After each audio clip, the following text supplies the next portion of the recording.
Vivíamos en la parte alta, pasando lo que era el camino viejo a Ixtlán, pero metido más para el monte, donde la terracería ya se pone fea y el carro de mi esposo, una camioneta Ford vieja que apenas si tosía, se atascaba cada que llovía. Y allá llueve mucho, siempre huele a tierra mojada y a ocote. A mi esposo, Rogelio, le dio por irnos para allá porque su tío le había dejado el terreno y la obra negra. Según él, íbamos a ahorrar renta. Lo que ahorramos de dinero lo pagamos con sustos, la verdad. Yo me dedicaba a lavar ajeno y a hacer tortillas para vender abajo en el pueblo, así que me pasaba casi todo el día en la casa, sola, o bueno, con el niño, el Toñito, que en ese tiempo tenía apenas 3 años. Lo de la casa es importante porque no tenía barda. Nada. El patio daba directo al barranco de un lado y al monte cerrado del otro. En la noche, si salías a tirar el agua del nixtamal, sentías que la oscuridad te tragaba. No se veía ni la mano enfrente de la cara si no había luna. Rogelio trabajaba en un aserradero, bajaba temprano y subía ya oscureciendo. A veces llegaba borracho, las cosas como son, y cuando llegaba así, se dormía pesado, y yo me quedaba despierta escuchando el viento en los plásticos y los perros. Teníamos 2 perros corrientes, el Pinto y la Negra. Buenos animales, pero nerviosos. Todo esto empezó, yo creo, por ahí de octubre. El clima cambia, se pone más frío, baja la neblina esa espesa que parece leche y que se te mete hasta en los huesos. Primero fue el silencio. Uno se acostumbra al ruido del monte, los grillos, las chicharras, algún tecolote, los perros ladrándole a los coyotes lejos. Es un ruido vivo. Pero hubo una semana que, apenas caía el sol, todo se callaba, de golpe, como si alguien apagara un radio, ni los grillos sonaban. Yo le decía a Rogelio, «Oye, ¿no sientes muy callado?» Y él con la cuchara en la boca cenando frijoles me decía, «Estás loca, mujer, es el frío, los bichos se esconden». Pero los perros no se escondían por frío. La Negra se metía debajo de la pila de agua y no quería salir ni para comer. El Pinto se quedaba erizado mirando hacia la vereda que subía al cerro, gruñendo bajito, con los pelos del lomo parados como espinas. Una tarde, subiendo del pueblo con las compras, me topé con don Efrén. Don Efrén era un señor ya grande, vivía como a 2 kilómetros, en una casita de adobe que se estaba cayendo. La gente decía que sabía de hierbas, de curar de espanto, esas cosas. Yo siempre lo saludaba por respeto. «Buenas tardes, don Efrén», y él contestaba apenas moviendo la cabeza. Tenía la piel curtida, como cuero viejo, y los ojos siempre rojos, como si no durmiera. Esa vez, se me quedó viendo fijo a la bolsa del mandado. «¿Llevas carne?», me dijo. No fue pregunta. «Sí, don Efrén, un poco de retazo para el caldo». «Ten cuidado», dijo él arrastrando las palabras. «El hambre anda suelta, y no es hambre de comida». Me dio un escalofrío, pero me reí nerviosa, y seguí mi camino. Pensé que era cosa de viejitos, que ya se le iba la onda, pero llegando a la casa, noté que la Negra no salió a recibirme. La encontré muerta detrás de la casa. No tenía sangre, no tenía heridas grandes, solo el cuello torcido, de una forma antinatural, como si algo con mucha fuerza se lo hubiera girado con una sola mano. Y los ojos, tenía los ojos abiertos, blancos de terror. Rogelio la enterró en la tarde y maldijo a los coyotes.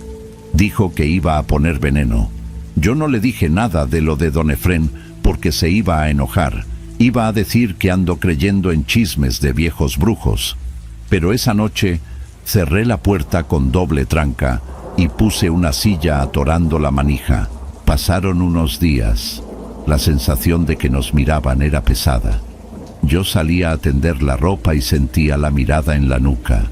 Esa picazón que te da cuando sabes que no estás sola.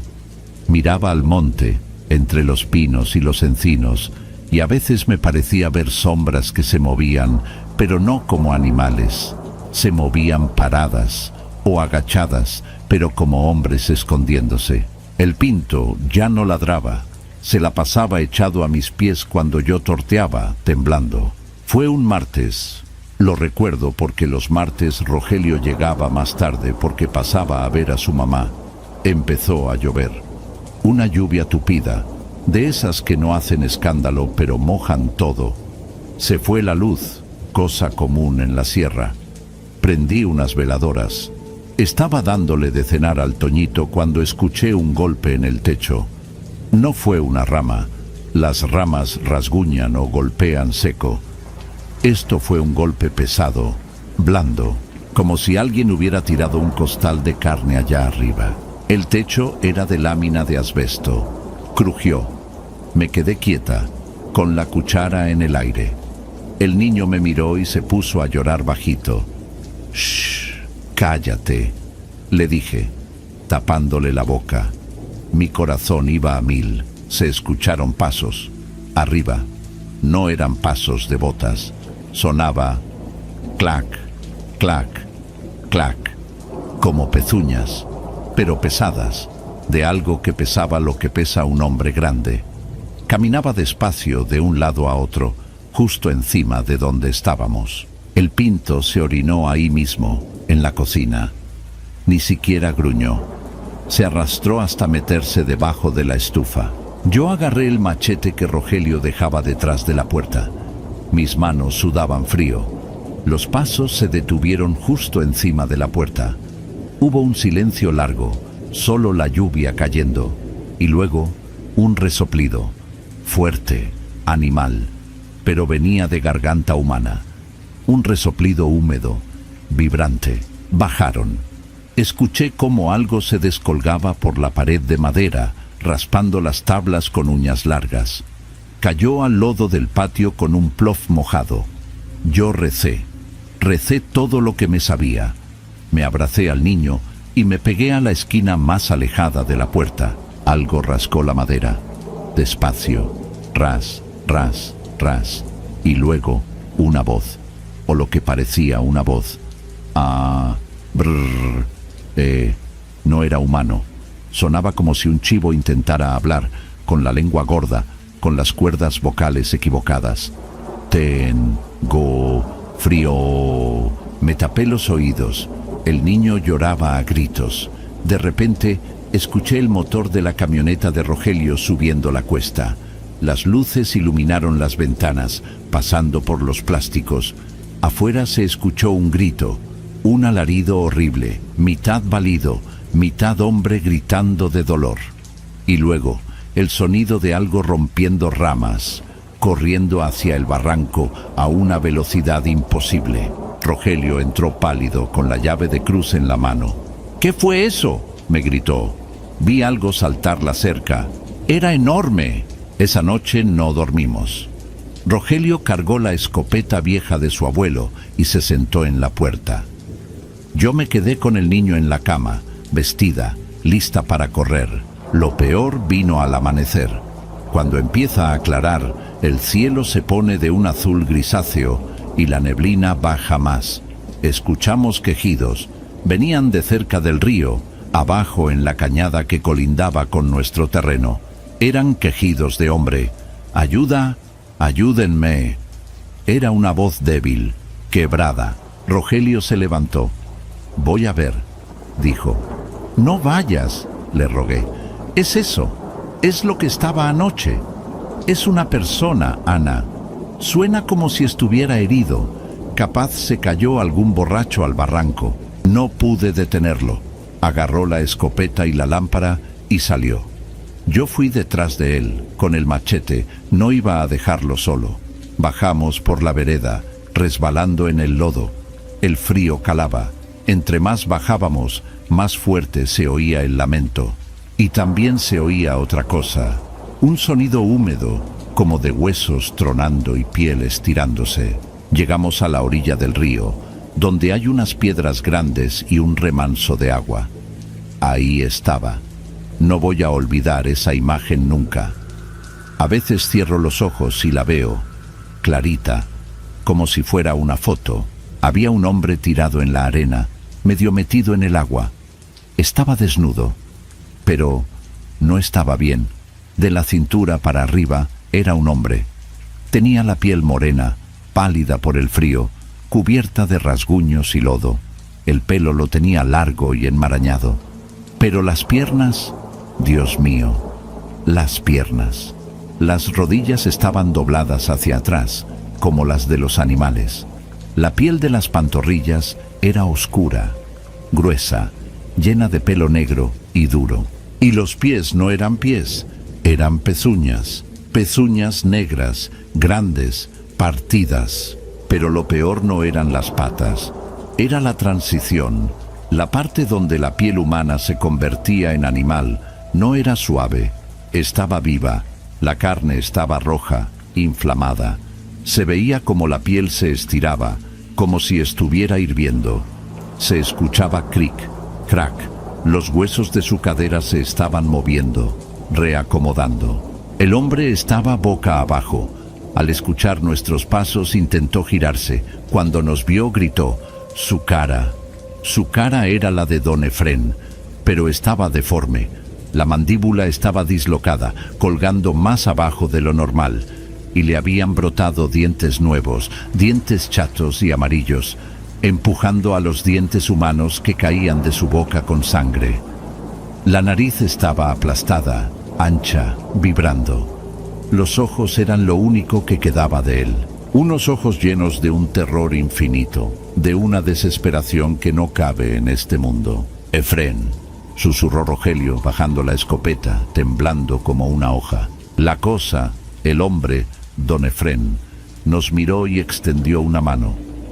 Su mano era humana, pero las uñas eran negras y largas como garras. Lloraba. Lágrimas humanas salían de esos ojos inyectados en sangre.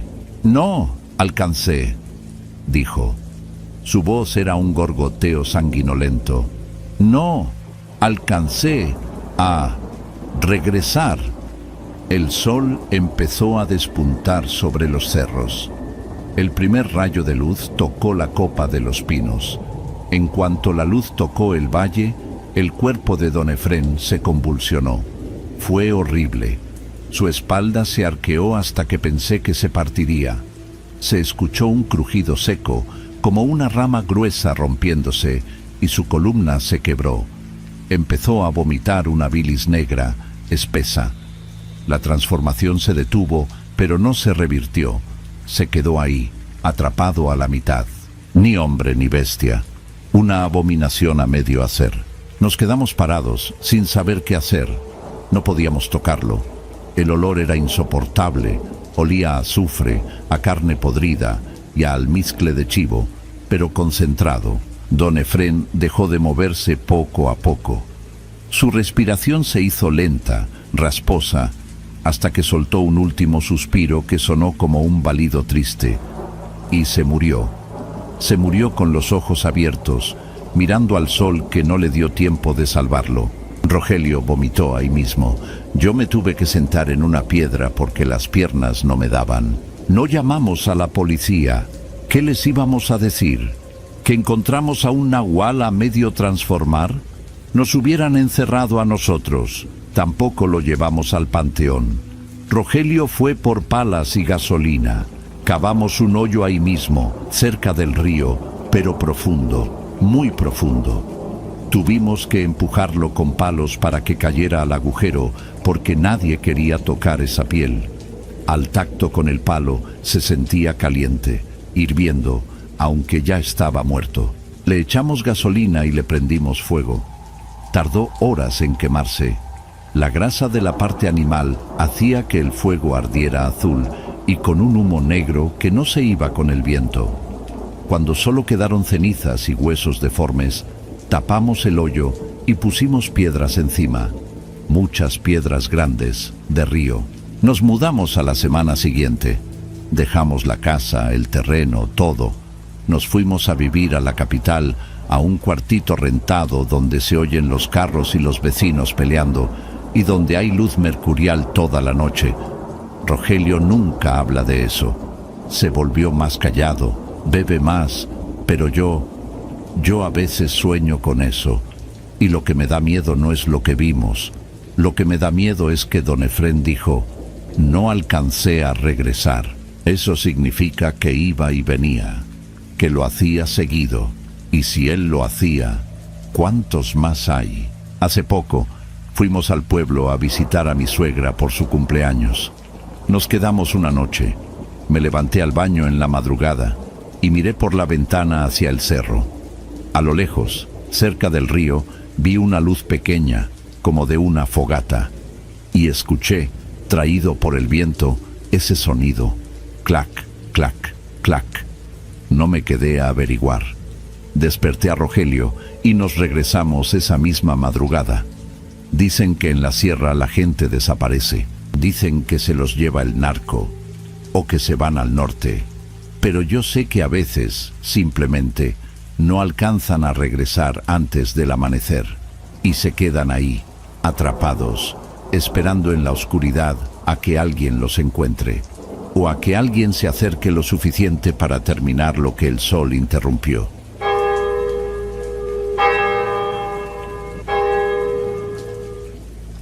Yo vivía en esa época en una ranchería que está pegada a San Agustín Mezquititlán, allá en Hidalgo.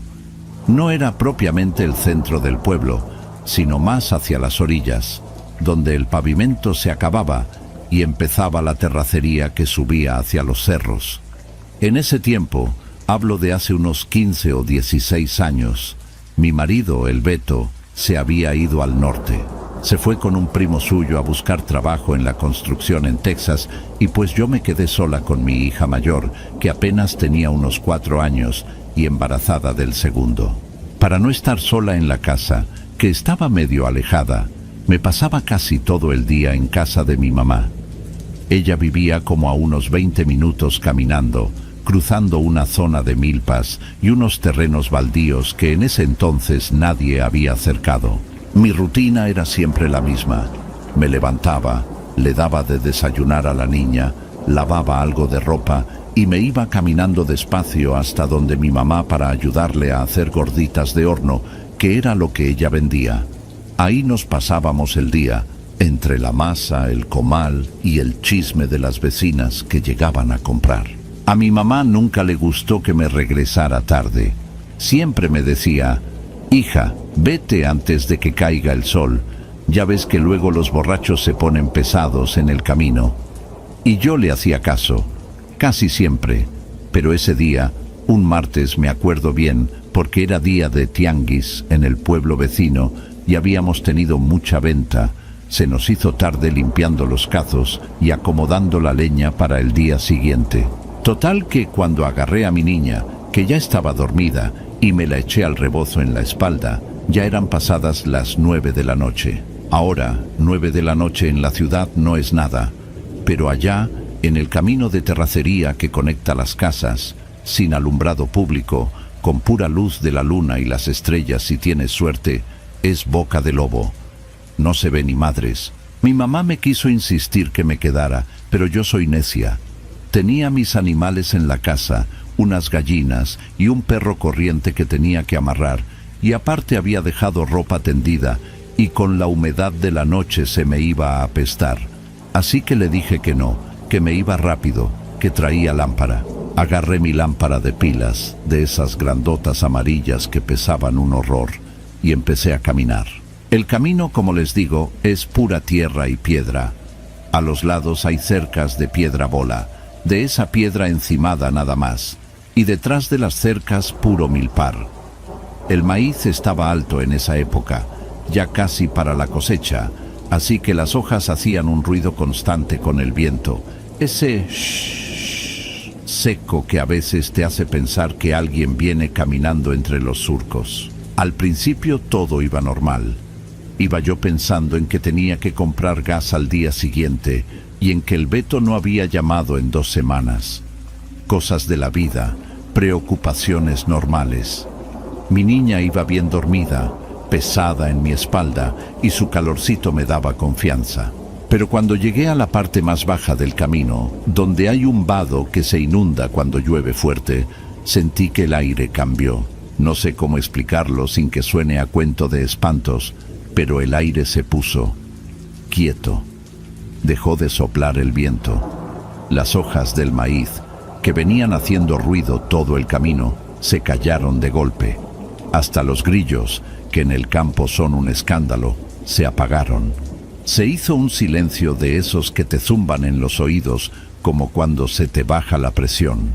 Me paré un momento para acomodarme a la niña y alumbré hacia adelante con la lámpara. El haz de luz no llegaba muy lejos, porque la pila ya andaba medio vieja. Daba una luz amarillenta y triste, pero alcanzó a iluminar algo a unos 50 metros, justo en medio del camino. Pensé que era una bolsa de basura o una piedra grande que se había rodado del cerro, pero luego vi que se movía un poco. Caminé más despacio. No tenía miedo todavía, más bien curiosidad y precaución, porque luego hay perros bravos que la gente deja sueltos. Conforme me fui acercando, la forma se definió. Era un perro, pero no era un perro normal. O sea, sí tenía forma de perro. 4 patas, cola, orejas. Era grande, del tamaño de un pastor alemán, pero flaco, huesudo. Tenía el pelo de un color entre gris y café, todo apelmazado, lleno de lodo y huizaches pegados. Estaba sentado en medio del camino, justo donde yo tenía que pasar, dándome la espalda. «Sáquese», le dije, pero no grité. Me salió la voz bajita. El animal no se movió, ni siquiera volteó la cabeza. Seguía ahí sentado, mirando hacia la oscuridad del monte. Me dio mala espina. Un perro normal, cuando oye a alguien, o ladra, o corre, o se te acerca moviendo la cola si es manso. Este no hacía nada, estaba tieso, como si fuera de madera. Busqué una piedra en el suelo, sin soltar la lámpara ni agacharme mucho para no despertar a mi hija. Encontré un pedazo de tabique y lo aventé cerca de él para asustarlo. El tabique cayó a 1 metro del perro, hizo ruido. ¡Clac! El perro, muy despacio, empezó a girar la cabeza. No giró el cuerpo, solo el cuello. Lo giró tanto que sentí un asco en la boca del estómago, porque parecía que se le iba a romper. Giró casi completo hacia atrás para verme. Ahí fue cuando la lámpara le dio en la cara. No tenía hocico de perro. O sea, la estructura sí era alargada, pero la expresión, Dios mío, la expresión, no tenía esa mirada animal, esa mirada que a veces es tonta o a veces es agresiva, pero que es limpia. Este perro tenía ojos que parecían de gente, eran oscuros, con la pupila pequeña, y tenían un brillo de inteligencia, de conciencia. Me estaba analizando, me estaba reconociendo, y luego sonrió. Sé que la gente dice que los perros sonríen cuando jadean o cuando están felices. Yo he tenido perros toda mi vida. Sé la diferencia. Esto no era un jadeo. El animal cerró la boca y levantó los labios superiores, despacito, enseñando las encías. Los dientes no eran colmillos, eran dientes planos, cuadrados. Dientes como los de un hombre, pero amarillos y sucios, apretados en esa mandíbula de bestia. Parecía una dentadura postiza mal puesta en la cara de un animal. Me quedé helada. Las piernas se me hicieron de trapo. Quería correr, pero sentía que si le daba la espalda me iba a saltar encima. Mi hija se movió en el rebozo y soltó un suspiro, y ese ruidito fue lo que rompió el trance. El perro soltó un sonido. No fue un ladrido, ni un gruñido. Fue como una risa ahogada, seca. Che, che, che. Un sonido que venía de la garganta, pero que sonaba a pecho de fumador, a pecho humano. Ave María purísima, susurré. Y ni soy tan religiosa, pero fue lo único que me salió. El perro se puso de pie, y al hacerlo vi algo que me terminó de descomponer. Sus patas delanteras, los codos se doblaron raro. No se apoyó como perro, se apoyó como si tuviera manos y estuviera haciendo fuerza para levantarse del suelo con las articulaciones chuecas. Ahí sí ya no pensé. El miedo me entró como un balde de agua helada en la espalda. Apagué la lámpara. No sé por qué lo hice. Instinto, supongo, para que no me viera correr, aunque la luna igual iluminaba algo. Me di la vuelta y arranqué a correr hacia un sendero lateral que cortaba camino por entre la milpa, aunque estaba más feo y lleno de hierba, pero no quería pasar junto a esa cosa. Corrí con la niña rebotando en mi espalda, sintiendo que en cualquier momento me iba a agarrar el tobillo. Sentía su mirada en la nuca, caliente, pesada. Oía el maizal rompiéndose detrás de mí, pero no volteé. No volteé ni por error. Llegué a mi casa con el corazón que se me salía por la boca. Abrí la puerta, me metí. Le pasé tranca, cerré las ventanas, apagué todo. Me fui al cuarto más al fondo y me senté en la cama con la niña abrazada, temblando. Afuera, el silencio volvió. Pero luego, como a los 10 minutos, escuché pasos alrededor de la casa. No eran pasos de 4 patas, eran pasos de 2 pies, pesados, arrastrados, como de alguien borracho o herido que camina pegado a la pared. Escuché cómo pasaba la mano, o lo que fuera, rascando el adobe de la pared de afuera. Ras, ras, ras, lento. Y luego otra vez esa risita. Jejeje. Muy quedito, pegado a la ventana que da al patio. No dormí nada. Me quedé ahí sentada con el machete de mi marido en la mano hasta que amaneció y escuché cantar a los gallos. Solo con la luz del sol me animé a salir. Lo primero que hice fue irme a casa de mi mamá. No quería estar ahí. Cuando llegué, el pueblo estaba alborotado. Había gente reunida cerca del vado, justo donde yo había visto al perro. Había una patrulla de la municipal y mucha gente murmurando. Me acerqué con el miedo todavía en los huesos. Ahí estaba mi vecina, doña Cata. Le pregunté qué pasaba. Encontraron un muerto, mija, me dijo persignándose. Encontraron a un hombre tirado ahí en la orilla de la milpa. Sentí que se me bajaba la sangre a los talones. ¿Quién es?, pregunté. Dicen que es el hijo de don Lupe, el que andaba perdido en el vicio.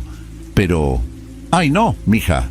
Dicen que está bien feo. Me asomé un poco entre los hombros de la gente. No dejaban pasar, pero alcancé a ver cuando los de la funeraria levantaban el cuerpo. No estaba sangrado, no tenía heridas de bala ni de machete. Estaba torcido. Eso es lo que nunca se me va a olvidar.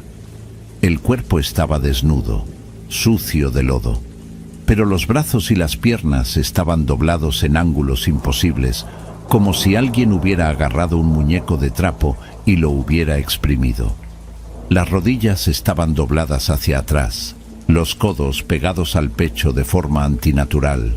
Escuché a uno de los policías decir con cara de asco: parece como si hubiera querido correr en 4 patas y se le quebraron los huesos. Y la cara, alcancé a verle la cara un segundo antes de que le taparan con la sábana gris. Tenía la boca abierta, trabada en una mueca horrible, los labios estirados hacia arriba. Estaba sonriendo, igualito que el perro. Me fui de ahí vomitando. Llegué a casa de mi mamá pálida como un papel. Ella estaba en la cocina desgranando maíz. Me vio entrar, vio cómo venía y dejó la mazorca en la mesa. Me sentó, me dio un té de tila y me hizo que le contara. Le conté todo, lo del perro, los ojos, los dientes humanos, la risa. Mi abuela, que vivía con nosotros en ese tiempo, estaba sentada en su silla de mimbre en la esquina.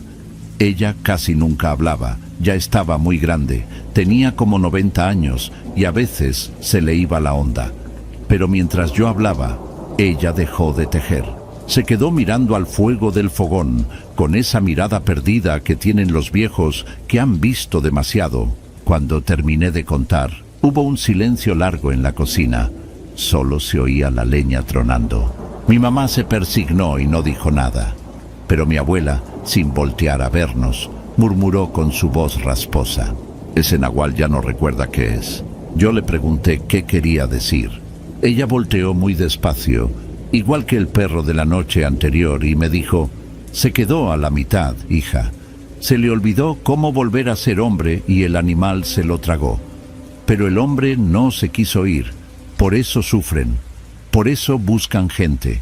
Quieren que alguien les recuerde cómo ser personas, pero ya solo saben ser bestias. Nunca más volví a caminar de noche por ese tramo. A los pocos días, la gente empezó a decir que veían a ese mismo perro rondando la casa de don Lupe, el papá del muchacho muerto. Dicen que se sentaba afuera del portón y lloraba, pero que el llanto sonaba como cuando un hombre llora de borracho. Yo me acabé cambiando de casa al año siguiente, cuando regresó el Beto. Nos fuimos más al centro, pero hasta la fecha, si ando en el campo y veo un perro solo, sentado en el camino, siento que se me hiela la sangre. No me quedo a ver si me sonríe. Lo peor es que, a veces, sueño con él. Sueño que estoy en el camino y el perro me habla. Me habla con la voz del muchacho muerto y me dice: ayúdame, me duelen los huesos.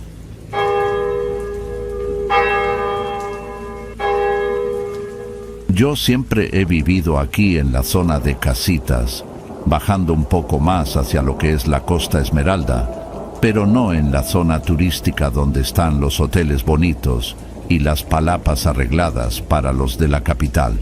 No.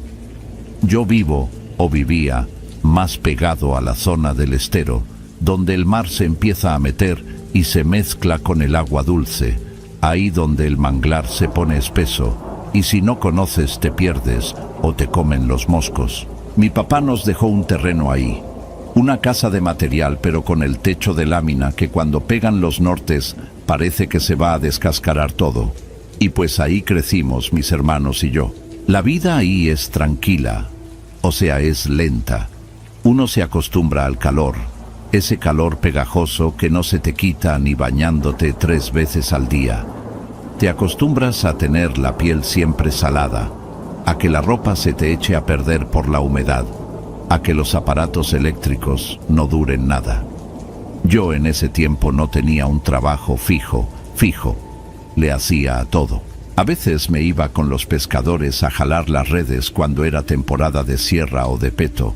A veces me ponía a chapear terrenos de los gringos o de la gente de dinero que compraba lotes cerca de la playa para construir casas de fin de semana que luego dejaban abandonadas meses. El caso es que yo andaba mucho de noche, no por vago, bueno, un poco sí, pero más que nada porque el calor en la casa era insoportable. Mi mujer, la Lupe, se dormía temprano con los chamacos, ponían el ventilador ese viejo que hacía un ruido como de matraca y caían rendidos.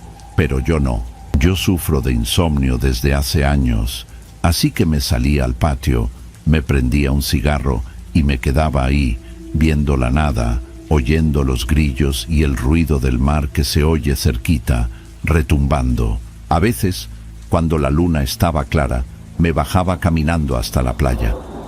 No es lejos, son unos 10 minutos caminando entre la vereda que corta el monte bajo y las dunas. Me gustaba ir ahí a pensar, a ver si salía alguna tortuga o simplemente a caminar para cansarme y poder dormir. La playa a esa hora es otra cosa. No es bonita como en las fotos, es oscura, el mar se ve negro, pesado y el ruido te envuelve. A veces da miedo, porque uno sabe que ahí en la orilla pasan cosas, que bajan cosas de la sierra o que el mismo mar escupe porquerías. Fue un martes, me acuerdo bien porque los martes pasaba el camión del gas y ese día no había pasado, y mi mujer estaba enojada porque no íbamos a tener para cocinar al día siguiente. Total, que eran como las 2 o 3 de la mañana. Yo estaba sentado en un tronco que el mar había sacado, uno de esos troncos viejos y secos, blanquizcos por la sal. Estaba fumando, viendo hacia el lado de Tecolutla, cuando vi a alguien. Al principio no me asusté. Por ahí pasa gente. A veces son otros pescadores que van a revisar las lanchas, o gente que anda buscando huevos de tortuga aunque esté prohibido, o simplemente borrachos que se quedan dormidos en la arena. Pero este se veía raro desde lejos. Venía caminando por la orilla, justo donde rompen las olas, así que el agua le mojaba los pies a cada paso. Lo que me llamó la atención no fue que estuviera ahí, sino cómo caminaba. Iba como desguanzado. No sé cómo explicarlo bien. Haz de cuenta como cuando ves a un borracho que ya no puede ni con su alma, que da un paso y se le va el cuerpo para un lado, pero luego se endereza de golpe. Así iba, dando tumbos, arrastrando una pierna a veces y luego la otra. Yo me quedé quieto. Lo primero que pensé fue: este pobre cabrón anda hasta las chanclas de pedo. Y me dio un poco de risa, la verdad. Pensé en acercarme para ver si necesitaba ayuda o para decirle que se fuera a dormir antes de que se lo llevara una ola, porque el mar estaba picado esa noche. Me levanté del tronco y tiré el cigarro. Empecé a caminar hacia él. Él venía hacia mi lado, pero no me había visto, o eso creía yo. Traía la cabeza agachada, pegada al pecho. Cuando estuve como a unos 20 metros, algo me detuvo. Fue un olor. Mira, yo conozco el olor a muerto. Una vez encontramos una vaca que se había ahogado en el río y se había quedado atorada en las raíces del mangle. Llevaba días ahí inflada con el sol pegándole de lleno. Ese olor dulce, podrido, que se te mete en la garganta y te hace querer vomitar.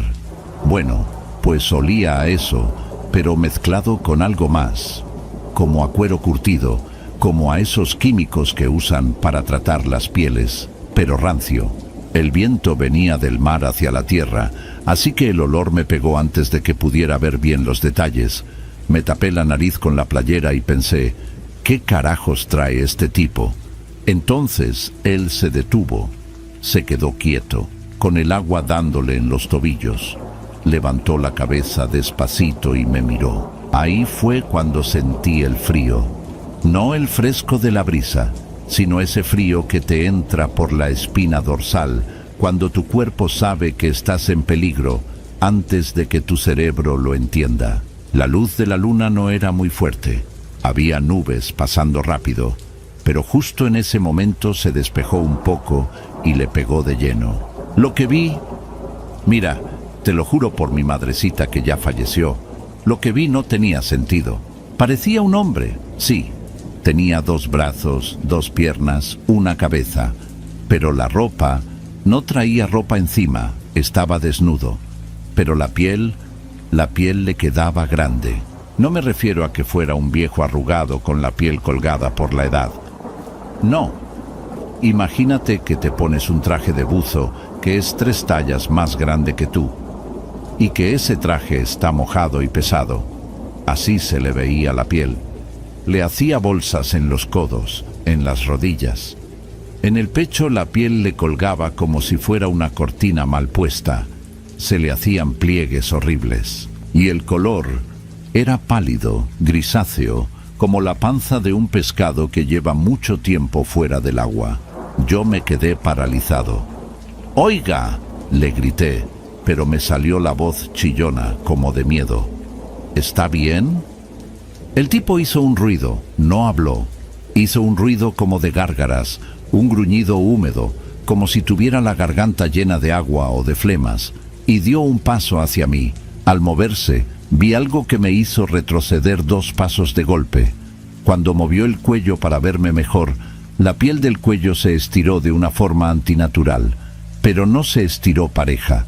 Se estiró y vi costuras. Eran unas puntadas negras, gruesas, toscas, como si alguien hubiera cosido esa piel con hilo de cáñamo o con sedal de pesca, pero a la mala, con prisa. Las costuras le rodeaban la base del cuello y vi otras que le bajaban por el hombro. La piel estaba estirada a la fuerza en esos puntos, roja, inflamada, como si la carne de abajo rechazara lo que tenía encima. Ahí entendí. No sé cómo, pero lo entendí en ese segundo. Eso que estaba viendo no era su piel.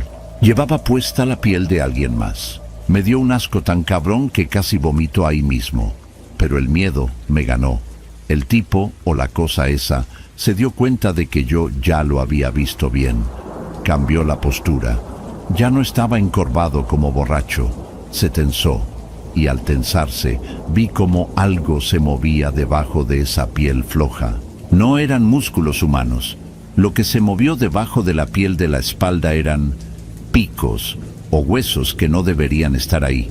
La piel se abultó, se estiró hasta casi romperse. Era como si metieras un gato dentro de un costal y el gato se empezara a pelear para salir. Así se movía su cuerpo por dentro. «¿Qué chingados eres?», grité, ya retrocediendo, buscando con la mano en la arena a ver si encontraba una piedra, un palo, lo que fuera. La cosa soltó un alarido. No fue un grito de hombre, fue un chillido agudo, largo, que se mezcló con el sonido de las olas y se echó a correr hacia mí. Pero no corrió como persona. Se tiró al suelo, en 4 patas, pero las rodillas y los codos se doblaron raro, crujieron. Crack, crack, sonaron los huesos acomodándose. La piel humana que traía encima le estorbaba, se le atoraba, pero la cosa de adentro era rápida. Yo me di la vuelta y corrí como nunca en mi perra vida había corrido. Ni cuando me corretearon los de la marina por andar pescando donde no debía corrí así. Sentía que el corazón se me iba a salir por la boca. La arena suelta no me dejaba avanzar rápido, me hundía y oía detrás de mí el chapoteo de esa cosa y una respiración jadeante, pesada, como de perro grande. No quise voltear. Sabía que si volteaba me iba a tropezar y ahí iba a quedar. Corrí hacia las dunas, buscando la vereda para subir al terreno firme. Me rasguñé todo con las ramas secas, con las espinas, pero no sentía dolor. Nomás sentía el terror de tener a esa cosa pisándome los talones. Cuando llegué a la parte de arriba, donde empieza el camino de tierra, los perros de los vecinos empezaron a ladrar como locos. Eso creo que me salvó. El escándalo que armaron los perros fue tremendo. Escuché que la cosa se detuvo. Me atreví a mirar de reojo sin dejar de correr. Estaba ahí, al pie de la duna. Se había parado en 2 patas otra vez, pero estaba deforme. La piel se le había rasgado del costado. Se veía algo oscuro y peludo asomándose por la rotura de la piel humana. Me estaba mirando. No le vi los ojos, porque la cara de la piel humana se le había escurrido hacia un lado, como una máscara de hule que se derrite, y el ojo de la máscara estaba en la mejilla, vacío. Me siguió mirando unos segundos y luego, con un movimiento rapidísimo, se dio la vuelta y se metió corriendo hacia el manglar, hacia la zona más tupida donde nadie se mete de noche. Llegué a mi casa pateando la puerta. La Lupe se despertó asustada, gritando que qué pasaba. Yo no podía ni hablar. Estaba hiperventilando, blanco como un papel. Cerré la puerta, le puse el pasador, arrimé una silla. Fui a revisar las ventanas, cerré todo. ¿Qué tienes, Beto? ¿Te vienen siguiendo? ¿Te peleaste?, me preguntaba mi mujer, llorando del susto. No abras, por lo que más quieras, no abras. Fue lo único que pude decirle. Me pasé el resto de la noche sentado en la cocina, con el machete en la mano, escuchando. Cada ruido del viento, cada lámina que sonaba, me hacía saltar. Los perros de la colonia no dejaron de ladrar y aullar en toda la noche. Un aullido triste, de esos que dicen que anuncian la muerte. Al día siguiente, con la luz del sol, uno trata de buscarle lógica. Piensas, a lo mejor vi mal, a lo mejor era un indigente quemado o un loquito disfrazado. Pero en el fondo sabes que no. No fui a la policía. ¿Qué les iba a decir? Oiga, oficial, ¿vi a un monstruo con un traje de gente en la playa? Me iban a meter al manicomio o iban a pensar que andaba drogado, pero no me quedé con la duda. A media mañana, cuando ya había movimiento y se veía gente en la calle, me fui con mi compadre Chuy. El Chuy es de esos que no le tiene miedo a nada, cazador de toda la vida. Le conté, más o menos, sin darle tantos detalles para que no me tildara de loco. Le dije que había visto a alguien sospechoso meterse al manglar, que parecía que andaba herido. Fuimos a ver, Llegamos al lugar donde yo lo había visto pararse al pie de la duna. Ahí estaban mis pisadas, profundas, de la carrera que pegué. Y estaban las otras. No eran pisadas de zapato. Eran raras. Parecían de pie humano, pero los dedos eran muy largos y se clavaban mucho en la arena, como si fueran garras. Y había otras marcas mezcladas, como de manos, pero grandes. Seguimos el rastro un poco hacia el monte. Ahí, atorado en unos espinos, encontramos algo que me revolvió el estómago otra vez. Era un pedazo de piel, como un jirón. Chuy lo agarró con una rama. «¿Qué es esto, tú?», me preguntó haciendo cara de asco. Parecía cuero seco, pero tenía pelos de brazo humano, y en un borde se veía clarito un hilo negro, grueso, atravesando la carne seca. «Vámonos», le dije. «Vámonos a la chingada de aquí, Chuy». Chuy se puso serio. Él es de aquí también, sabe las historias. Tiró el pedazo de piel ahí y nos regresamos sin decir nada. Esa tarde fui a ver a don Anastasio. Es un viejito que vive más allá del estero, un curandero que le sabe a las hierbas y a las limpias. Mi abuela siempre iba con él. Lo encontré en su patio, desgranando maíz. Le conté todo, con pelos y señales. Le conté de las costuras, del olor, de cómo cambiaba de forma. Don Anastasio no se rió. Se quedó callado un buen rato mirando hacia el monte. «No es la primera vez», dijo al fin con la voz bajita, ronca por el cigarro. «Esos son los peores». Me explicó, así como quien explica cómo sembrar frijol, que hay nahuales que nacen con el don y otros que lo buscan a la mala. Dijo que hay unos que fueron castigados por la tierra misma, que perdieron su forma humana original por andar haciendo porquerías, por meterse con fuerzas que no debían, y que ahora, para poder caminar entre nosotros, para poder entrar a los pueblos y robar o hacer daño, necesitan robarse una piel. «Pero la piel se pudre», me dijo mirándome a los ojos.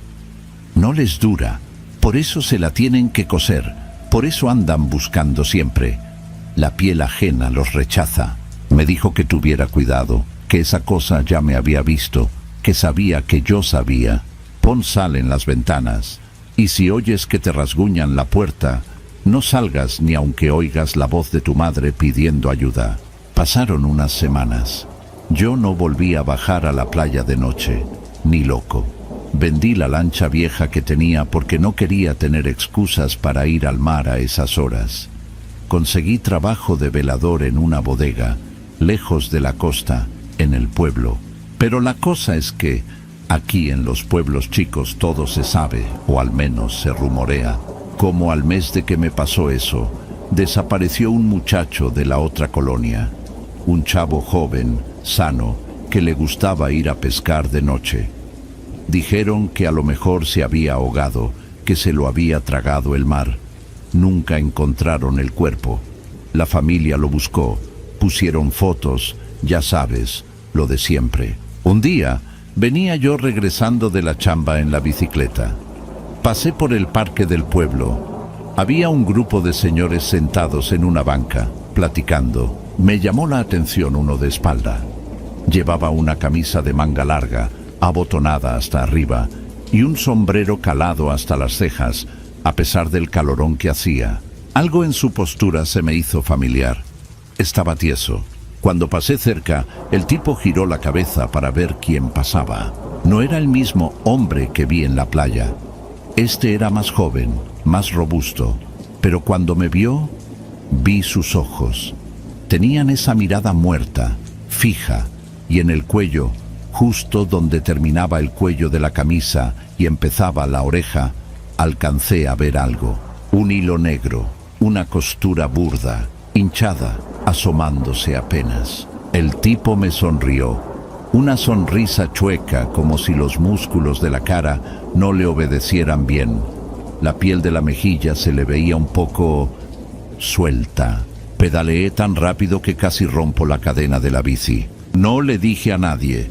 ¿Quién me va a creer que ese que estaba sentado ahí era el muchacho desaparecido, o mejor dicho, algo usando la piel del muchacho? Desde entonces vivo con miedo. Ya me quiero ir de aquí. Le digo a la Lupe que nos vayamos a Xalapa o a Puebla, donde sea, lejos del mar y de los manglares. Ella no entiende. Dice que aquí tenemos la casa, que no pagamos renta. Pero ella no sabe. No sabe que anoche, mientras todos dormían, escuché ruidos en el techo de lámina. No era un gato, ni un tlacuache. Era algo pesado. Y escuché ese sonido, ese crujido de huesos acomodándose, y luego un rasguño suave, despacito, en la madera de la puerta. Y una voz que sonaba como si tuviera agua en la garganta, que dijo mi nombre. Vito. No salí. Me quedé con el machete en la mano hasta que amaneció. Hoy en la mañana encontré lodo en el patio, lodo del manglar, y un pedacito de hilo negro tirado en la entrada.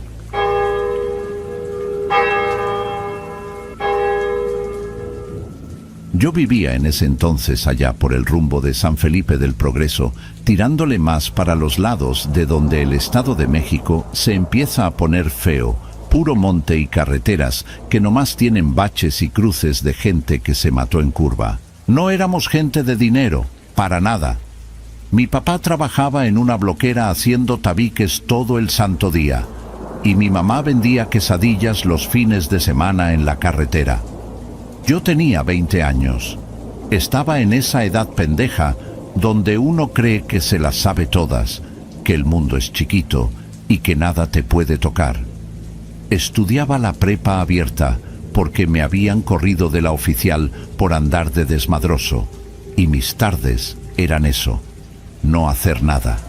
Juntarme con la raza en la tienda de Don Chuy, comprarnos unas caguamas indio y ver pasar los camiones de carga que iban para Tlacomulco o para Toluca. Esa era la vida. Gris, polvorienta, fría, siempre hacía frío. Ese aire de campo que te corta los labios. El grupo éramos 4. Estaba el Quique, que era el más bocón de todos, siempre queriendo pelearse con alguien. El gordo Luis, que tenía una camioneta Voyager vieja de su papá, que olía a aceite quemado y humedad.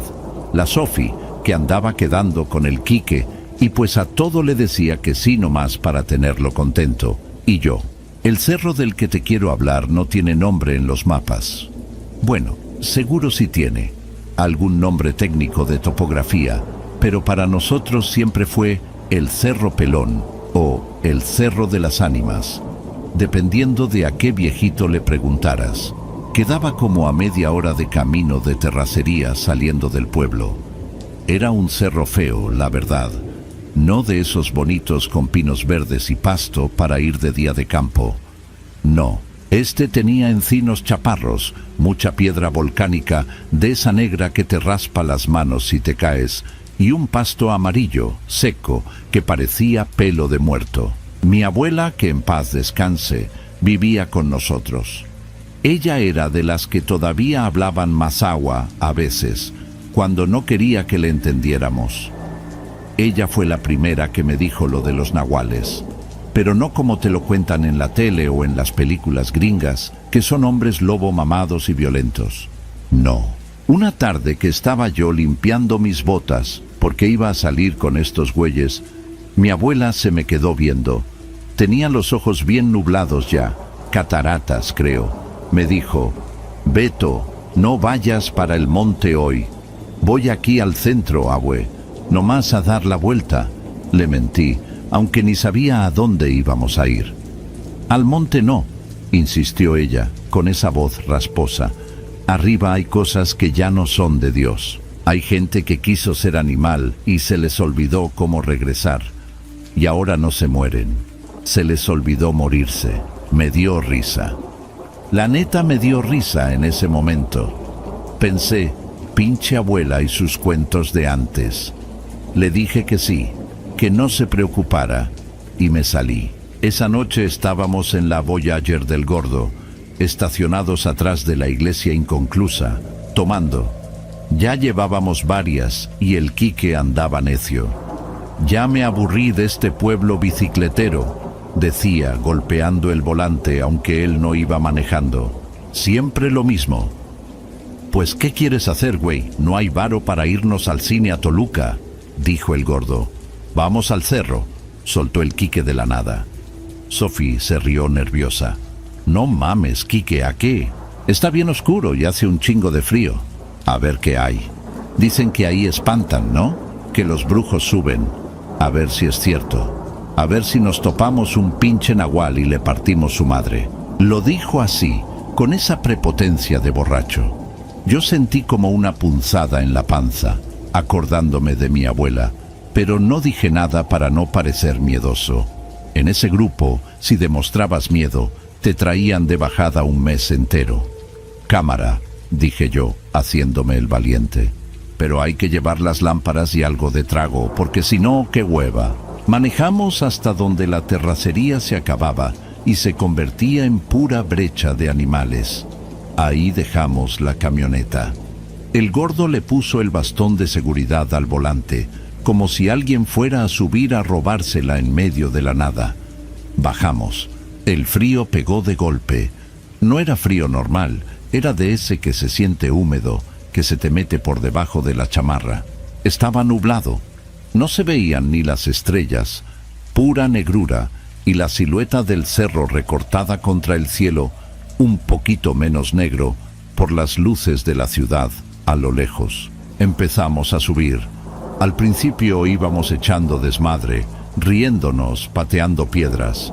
El Quique iba adelante con una lámpara de pilas gordas, de esas amarillas viejas, alumbrando los matorrales y gritando pendejadas. Putos nahuales, salgan a ver si muy vergas, gritaba, y su voz se apagaba bien rápido, como si el cerro se tragara el sonido. Sophie iba agarrada de mi brazo a ratos porque se resbalaba. Llevaba unos tenis Converse que no servían para nada en ese terreno. Yo iba callado, tratando de ver dónde pisaba. El camino estaba lleno de raíces y hoyos. Subimos como por una hora. El aire se puso más pesado. Ya no olía a pino ni a tierra mojada. Empezó a oler a otra cosa. ¿Ubicas ese olor cuando se muere un ratón detrás del refri y pasan días hasta que lo encuentras? Ese olor dulce, rancio, de carne echada a perder, pero mezclado con olor a cobre, a sangre vieja. «Huele a mierda», dijo el gordo tapándose la nariz. «Seguro hay alguna vaca muerta por ahí», dijo Quique, pero ya no gritaba. Ya hablaba más quedito. Llegamos a una especie de planicie, un claro donde no crecían árboles, puro pastizal seco. Ahí paramos para descansar y prender un cigarro. Yo saqué la cajetilla y me di cuenta de que me temblaban las manos. «Es el frío», me dije, pero no era el frío. Estábamos ahí, fumando, viendo las luces del pueblo allá abajo, que se veían bien chiquitas, como si estuviéramos en otro planeta, y de repente se callaron los grillos. No fue poco a poco, fue de golpe, como si alguien hubiera bajado el interruptor del sonido del mundo. El silencio zumbaba en los oídos. «¿Oyeron eso?», susurró Sophie. «No se oye nada, loca», dijo Quique, pero estaba tenso, con la lámpara apuntando a los árboles de la orilla del claro. «Por eso», dijo ella, «no se oye nada». Entonces escuchamos los pasos. No venían de un solo lado, se oían alrededor, pero no eran pasos rápidos ni de correr, eran lentos, pesados, crash, arrastre, como si alguien con botas de plomo estuviera tratando de caminar sobre hojas secas, o como si algo muy grande estuviera arrastrando una pierna rota. «¿Quién anda ahí?», gritó el Quique, pero le salió un gallo en la voz. Apuntó la luz hacia la izquierda. Nada, solo troncos y sombras que parecían moverse. «Vámonos», dijo el gordo. «Ya, güey, vámonos. Esto no me gusta». «Espérate», dijo Quique, haciéndose el macho, aunque yo veía cómo le sudaba la frente. «Seguro es un perro o un borracho que anda por ahí».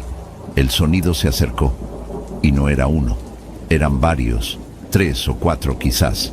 Venían cerrando el círculo. Crash, crash. Y luego la respiración. Se oía una respiración rasposa, líquida. como cuando tienes mucha flema y no puedes toser. Un gorgoteo constante, asmático. Yo saqué mi celular para usar la linterna también, porque la del Quique parpadeaba.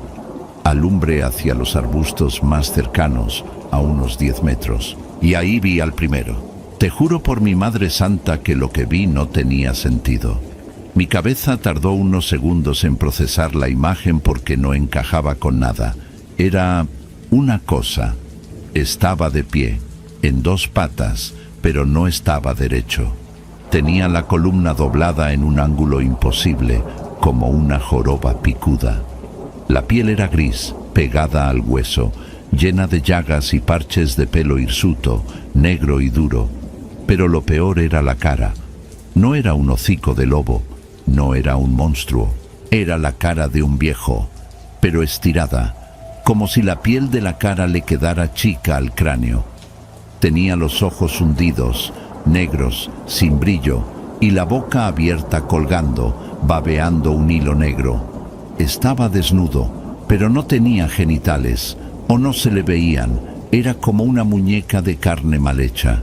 Y las manos eran larguísimas, los dedos tenían nudos y terminaban en uñas negras, curvas, como de perro. Madre Santísima, susurró el gordo. La cosa dio un paso hacia la luz. Se movía mal, como si le doliera cada hueso. Levantaba la pierna temblando y la dejaba caer. ¡Pum! Del otro lado, el Quique alumbró a otro. Este era más pequeño, más encorvado, y tenía la cabeza ladeada, pegada al hombro, como si tuviera el cuello roto. Nos miraban. No hacían ruido más que esa respiración ahogada. Sophie empezó a llorar, un llorido quedito, de pánico puro. «No se muevan», dijo Quique, pero ya estaba retrocediendo.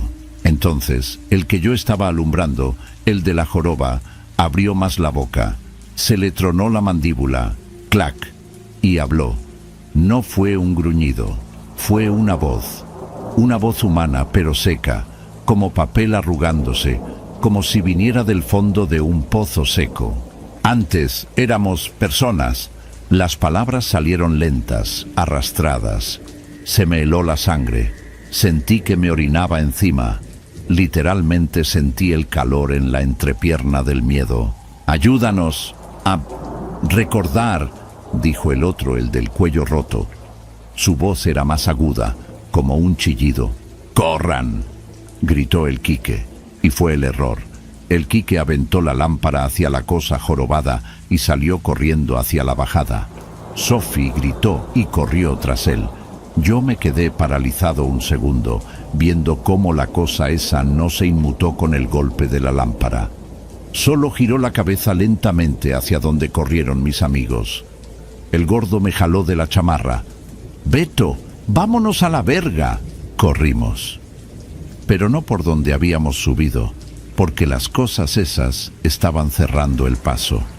Corrimos hacia el otro lado, hacia el monte cerrado, entre las zarzas y las piedras. Todo se volvió un caos. Yo solo escuchaba mi corazón golpeándome los oídos y las ramas pegándome en la cara, cortándome la piel. No veía nada, solo la luz del celular que brincaba para todos lados. Atrás escuchamos los gritos. Eran los gritos de Sophie. «Quique, ayúdame». Me agarró. Y luego, un sonido que nunca voy a olvidar. No fue un rugido. Fue como cuando rompes una rama verde, pero mucho más fuerte. Crack. Y el grito se cortó en seco. Luego escuchamos al Quique gritar, pero no palabras. Puro alarido de dolor y terror. Y luego, silencio de ese lado. Pero seguíamos oyendo pasos detrás de nosotros. Esos pasos lentos. Crash, crash. No corrían, no necesitaban correr. Conocían el cerro. Nosotros éramos los ratones en el laberinto. «Por aquí», jadeó el gordo. Se veía que se iba a desmayar. Estaba pálido como un papel. Nos tiramos por una ladera empinada, rodando, golpeándonos contra troncos. Yo perdí el celular. Nos quedamos a oscuras total. Nos quedamos quietos, abrazados al suelo, llenos de tierra y sangre, tratando de no respirar fuerte.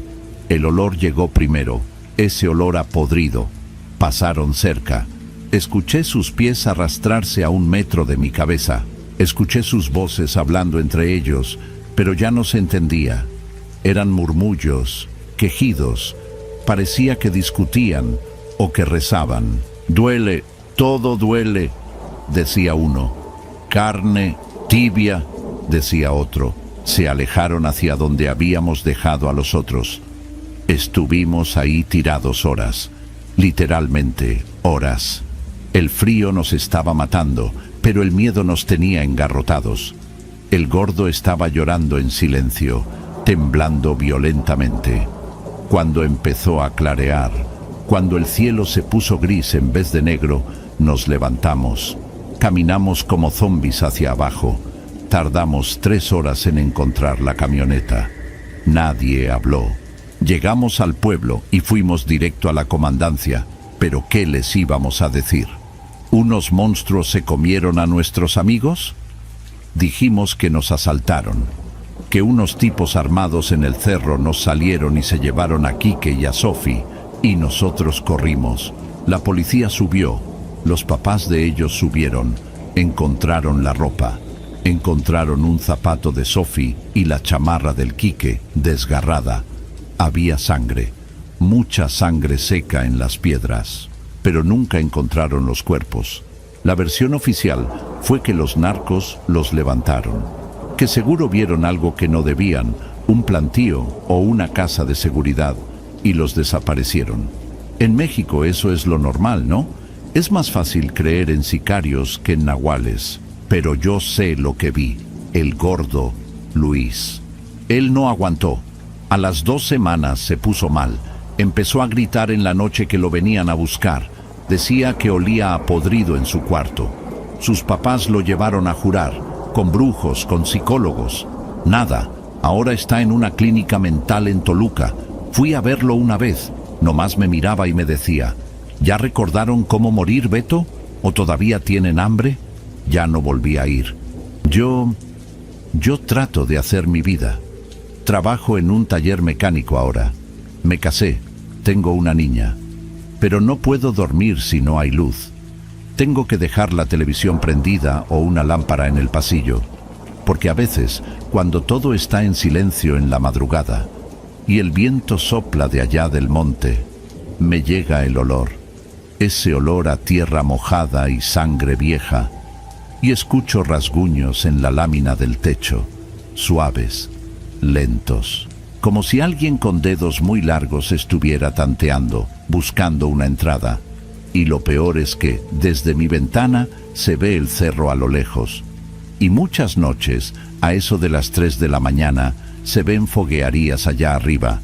Fuego que se prende solo. Dicen que son ellos, calentándose, tratando de recordar qué se sentía estar vivos, esperando a que suba otro grupo de pendejos para intentar robarles la vida, a ver si así, por fin, pueden descansar.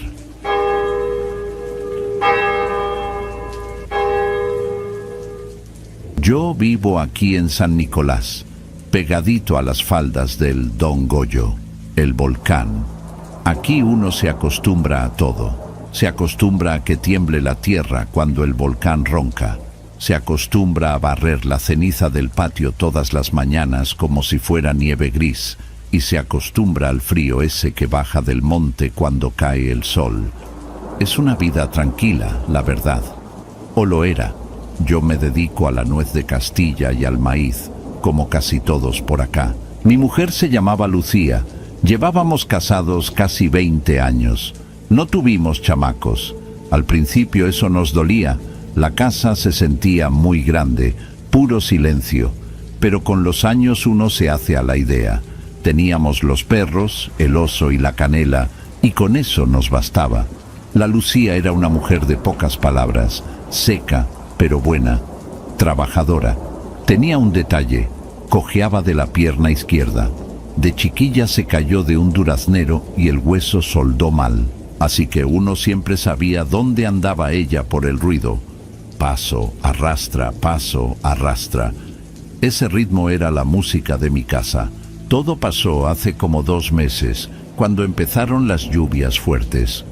Una tarde, la Lucía me dijo que iba a subir un poco hacia la barranca, ahí donde empiezan los encinos, para ver si hallaba unos hongos de esos azules que salen con el agua. A mí no me gustó la idea. El cielo estaba negro, negro feo, y el volcán andaba echando fumarola desde la mañana. «No te tardes, vieja», le dije, mientras afilaba el machete en el patio. «Ya huele a tormenta». Ella nomás se acomodó el rebozo, agarró una cubeta de plástico y me hizo una seña con la mano. Ni me volteó a ver. Esa fue la última vez que la vi salir caminando así, renqueando. Dieron las 6 de la tarde y empezó a lloviznar. Luego se soltó el agua fuerte, con granizo. Las láminas del techo sonaban como si les estuvieran tirando piedras. Yo me metí a la cocina, puse agua para el café. Pensé, ya le agarró el agua, ahorita viene empapada renegando. Pero dieron las 7, las 8. Ya estaba oscuro cerrado. Aquí, cuando no hay luna y está nublado, no se ve ni la palma de la mano frente a la cara. Salí al patio con la lámpara sorda. ¡Lucía!, grité. El viento se comía mi voz.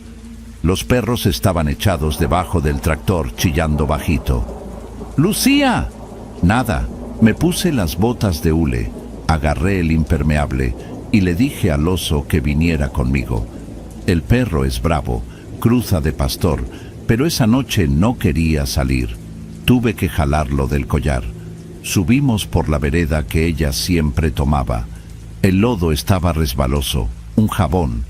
Anduve como 1 hora gritando su nombre. Me estaba entrando la desesperación, esa que le da a uno en la boca del estómago, fría. Pensaba en que se había resbalado, que se había quebrado la otra pierna, y entonces la vi. Veníamos bajando de vuelta, ya casi llegando a los límites de mi terreno. Ella estaba parada junto al tanque de agua, inmóvil bajo la lluvia, sin cubrirse. La luz de la lámpara le pegó en la cara. Tenía el pelo pegado al cráneo por el agua, la ropa llena de lodo, y le faltaba un guarache.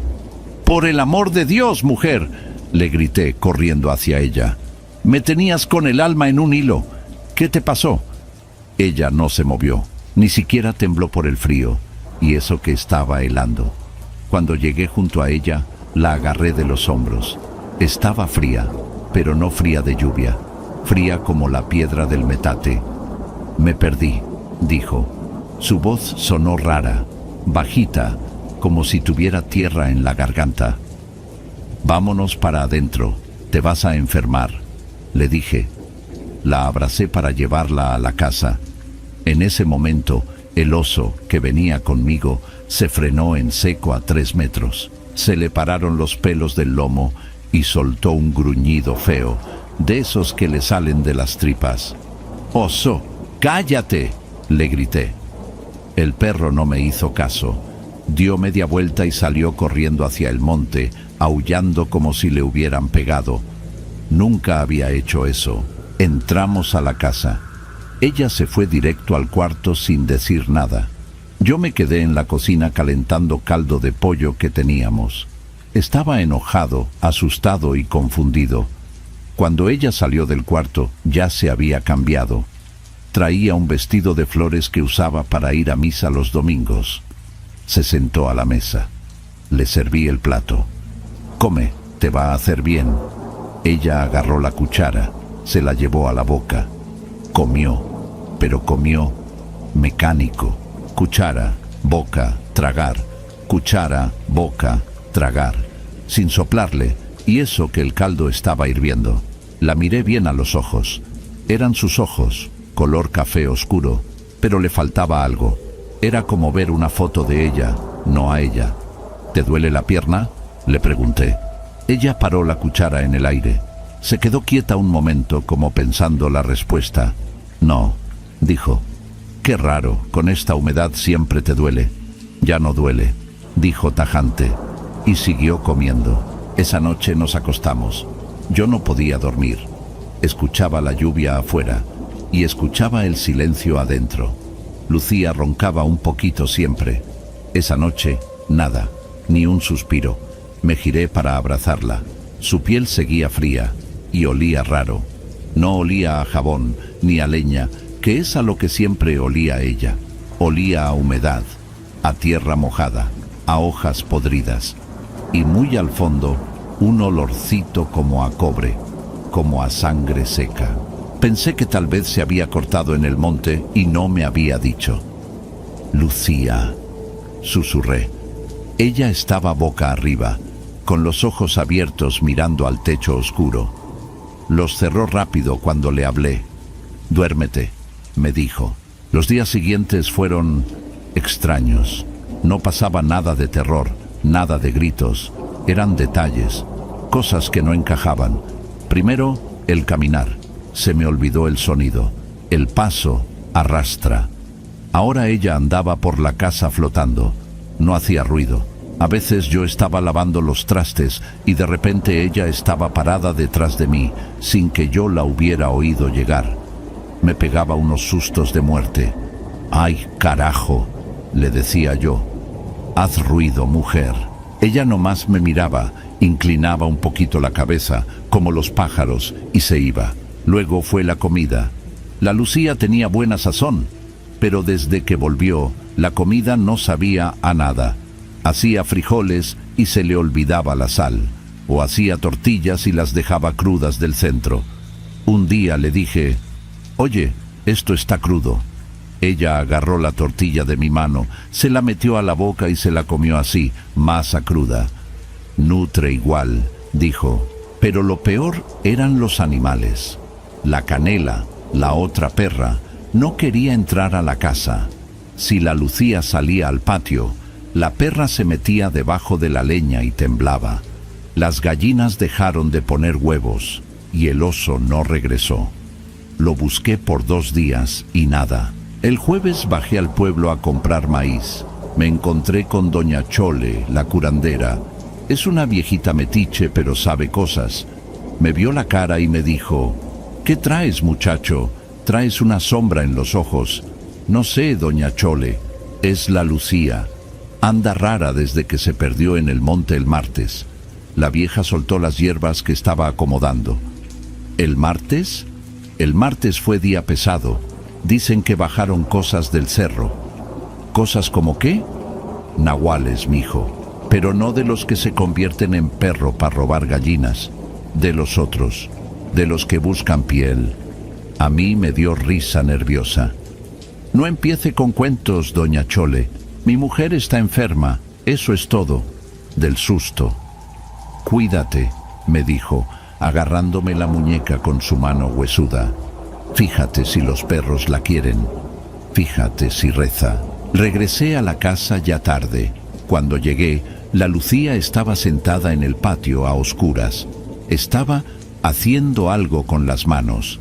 Me acerqué despacio. Estaba desplumando una gallina, pero no la había matado con el cuchillo. Le había arrancado la cabeza con las manos, a torceduras.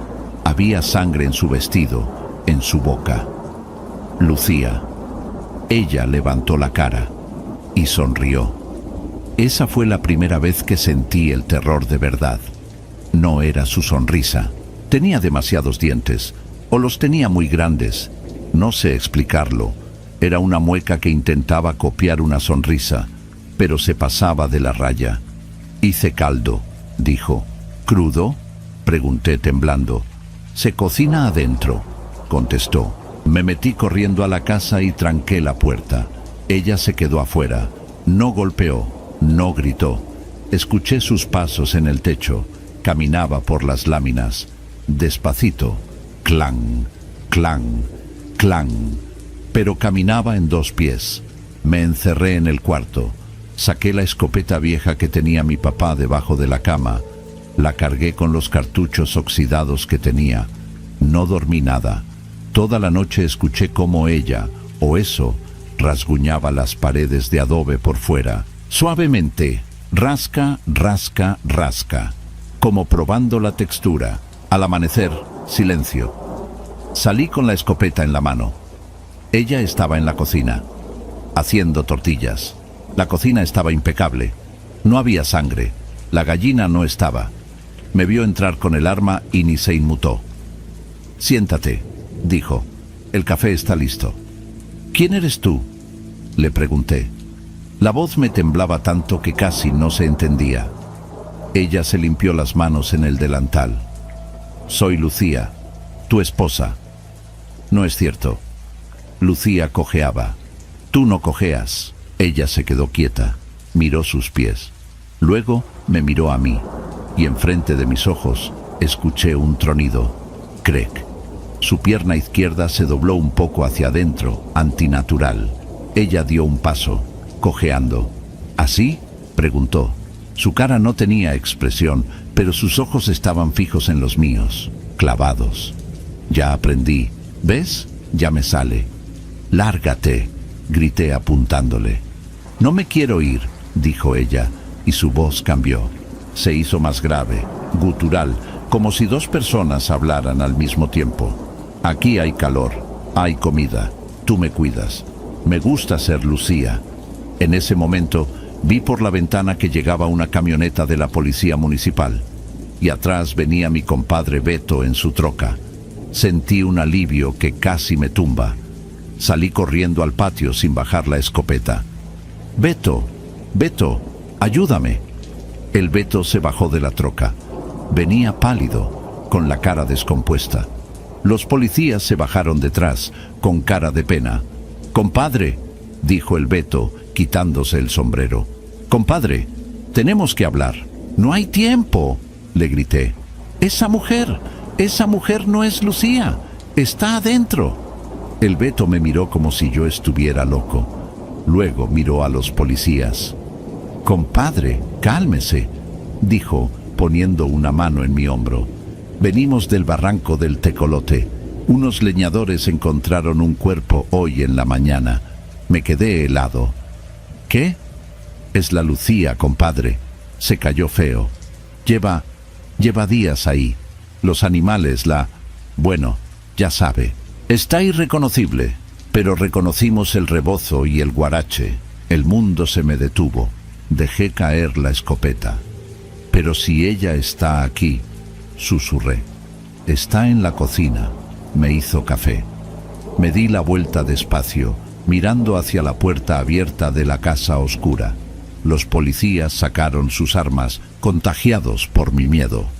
«¿Hay alguien ahí?», gritó uno. Nadie contestó. Entramos. La cocina estaba vacía. El comal estaba prendido, echando humo porque las tortillas se estaban quemando, negras como carbón. En la mesa había un plato, con tierra mojada y gusanos vivos, y la puerta trasera, la que da al maizal, estaba abierta, golpeando contra la pared por el viento. Pum, pum, pum. Salimos a buscar. El maizal es alto en esta época. Las hojas cortan como navajas. Vimos el rastro. No eran huellas de mujer, eran huellas de pies descalzos pero largos, con los dedos muy separados, y las cañas de maíz estaban rotas, como si algo muy pesado hubiera pasado corriendo a cuatro patas. Seguimos el rastro hasta el borde del monte. Ahí se perdía entre los encinos y la niebla. Enterramos a la verdadera Lucía al día siguiente. No dejé que abrieran la caja. El Beto tenía razón. El monte no perdona.